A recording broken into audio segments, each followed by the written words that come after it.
Hello everyone, welcome back to a brand new video.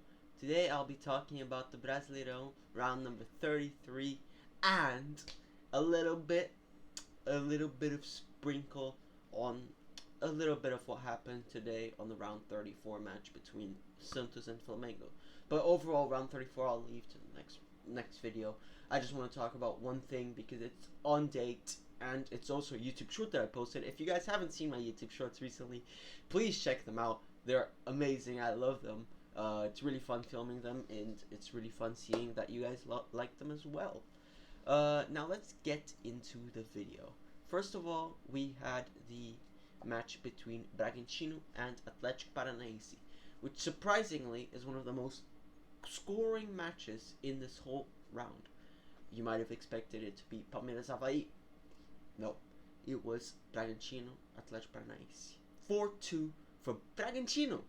Atlético Paranaense are down bad after this because, you know, it's still Bragantino, bro. And they have this weekend right now, a Libertadores match. So let's wait and see because we might see that team losing it because they're not playing too well right now.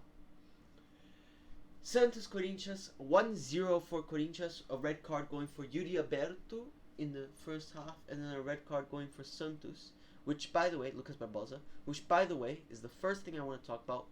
Pen not given to Santos in that match, which I believe was a penalty, and also the red card was unfair, and it was just to compensate on the red card that Yuri Alberto had already gotten for a very unfair scissors tackle, which the ref even gave a yellow, and then very aggressive, protective shoulder all over the place, yellow card foul as well. The second yellow card for Lucas Barbosa was just unnecessary. The ref was nearby. Lucas Barbosa shot the floor. Cássio clearly faked it, but the ref felt to compensate the red card he already given for Corinthians, which caused Santos to lose. Very unfair for Santos that match, but very well done for Corinthians. They were 10 down, they were 1 down, and were able to catch back up. Fluminense Botafogo, a classic game, 2-2. It's okay. Then Curitiba Internacional 1-1, which is surprising. Bad for Internacional, great for Curitiba. Cuiabá Goiás, horrific for Cuiabá, losing 2-1 to Goiás, because Goiás are kind of close to them. If Cuiabá lose, now they go. They just lose a lot there. Oh my god. Flamengo America was 2-1 for Flamengo. Palmeiras Avaí 3-0, but that's expected. You guys don't want me to do the same thing I did last time when Palmeiras played against Juventude, do you? You don't, right? São Paulo Juventude, although São Paulo didn't win the the Sul-Americana, they've been playing quite well in the Brasileirão when they came back to it. I'm not gonna lie. São Paulo have been good. Atlético Goianiense Ceará 1-0 for Atlético Goianiense. Horrific for Ceará, great for Atlético Goianiense. And Fortaleza Atlético Mineiro 0-0, which for Atlético Mineiro is not great, but for Fortaleza is even worse because Fortaleza fighting with Atlético Mineiro. Interesting. Then let's talk about the top scorers. So, yep, we've got bronze once again. This is probably, I gotta say, ever since I started my channel, bronze is probably the most likely thing to happen when we're talking about goal scorers. Now, Reinaldo scored 2 goals, and so did Lua Cândido. Now this is very hard because they're both fullbacks. I can't take it in their position. I was gonna take it in their position, but then I realized they're both fullbacks. And it's hard because they're both in so important wins. I don't want to give it to the best goal because I don't like that anymore. Like Lua Cândido, I don't like the best goal idea because top scorer, it's top scorer. Best goal doesn't matter. Of course, you could give it to Bragantino, but it's hard to judge, you know. But I think the trophy has to go to Reinaldo. Yep, Reinaldo. I know it's hard. I know Luan Cândido very more important maybe. I don't know. We don't know. I don't know what to count for importance. But if you want to count importance, this match is officially the match that puts São Paulo over the edge and will not fall off the Brasileirao anymore. It doesn't put Bragantino over the edge, and now São Paulo are fighting for Libertadores next year, which they lost due to not winning the Sul-Americana. So I have to give it to Reinaldo. Very important match to win. For Bragantino, it's also very important. However, it's a weaker. It's not playing too well. Atlético Paranaense, and although it's Juventude, it's like I don't know. I don't want to give it to Luan Cândido. Like Luan Cândido, although it's an important, I feel like out of importance, Reinaldo deserves it more. Because if Luan Cândido didn't score those two goals, it would have been 2-2. If Reinaldo didn't score those 2 goals, it would have been 1-0 for Juventude. So I say Reinaldo wins. If Luan Cândido is here again, I'm gonna give it to him. It's just no chance I'm giving it to somebody else.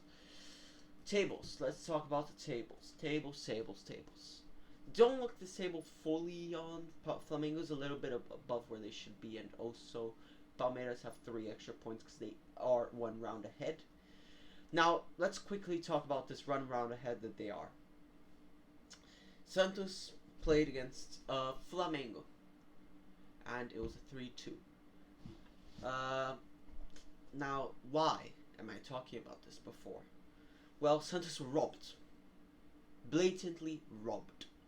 And now, why did I talk about the Corinthians robbing? Well, because of this. It's 2 rounds in a row where Santos have been robbed of 3 points each match because there was a possibility of a goal in both matches, of a win in both matches. Santos were dominating when they had 11 players in the pitch. And Flamengo's first goal came out of a play that was clearly a penalty for Santos. So Santos could have won that match as well. So that's 6 points in 2 rounds. It's just disgraceful for Brazilian football. And for, like, compensating in a red card is disgusting. Shouldn't be done. But VAR not counting that foul as a penalty, saying that the player is stood in a natural position, it's just stood still. The player was stood like this. Mateuzinho was stood like this. He was literally on a falling position. He was not stood still. So I'm sorry, but Brazilian referees have been horrific this year.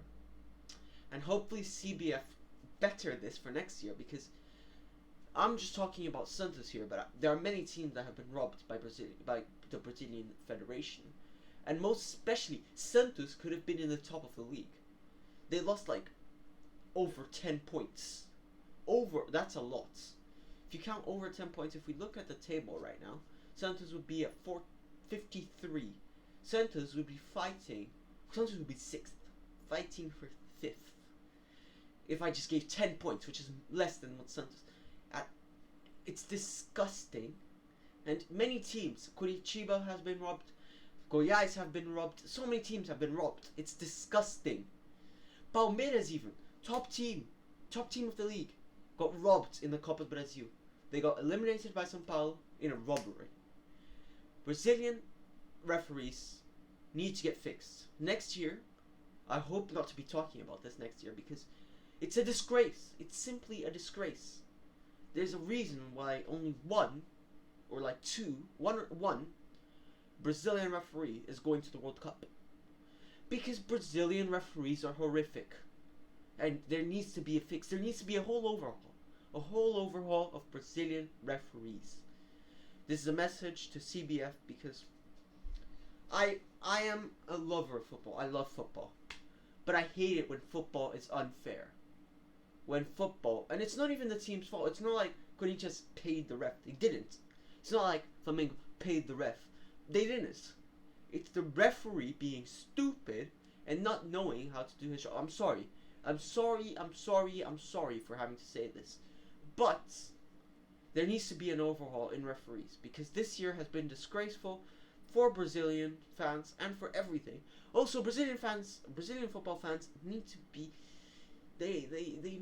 bro, why do you go into the stadium? I'm talking about what happened with Ceará last round. Why do you go into the stadium? But let's talk about The referees. It's disgusting. I'm sorry for ending the video like this, but goodbye.